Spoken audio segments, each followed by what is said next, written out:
زي ما قلت لك.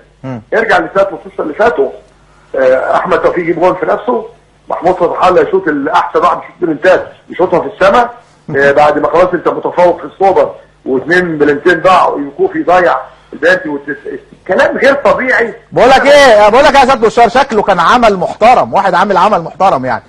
انا بقول لك وباكد لك، وعشان كده بقول هذه سكه قذره.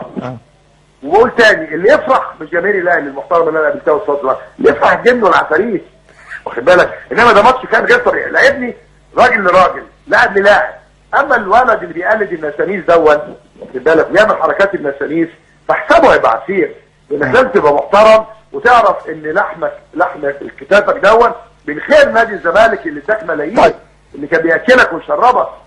صحيح. انا يمكن قلت يا سياده المستشار ان في لعيبه، يعني بركات على فكره اما لعب مع الاهلي وجاب جون في الاسماعيلي وكانت النتيجه 6-0، جاب منهم 3 اجوان هاتريك، ما رضاش يحترف في الولا جون لانه طبعا بيدين بالفضل. مش بركات بس، غير بركات، معظم لعيبه الاهلي محترمين ما بيعملوش اللي هو عمله طيب معلش يا سياده المستشار، هقول لك حاجه بس سريعه. عايز اعرف ثانيه يا خالد، طيب عايز اعرف قصه الناس ده اللي داخله في دماغه. طب معلش يا سياده المستشار، انا عايزك انت رئيس نادي الزمالك وعايز اتكلم عن نادي الزمالك معاك وانت معايا.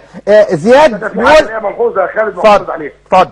الاغنيه اللي انت عملتها لا ما تجيبش الولد اسمه خليل وتسيب ياسر رزق، ده بيكره الزمالك. صحيح.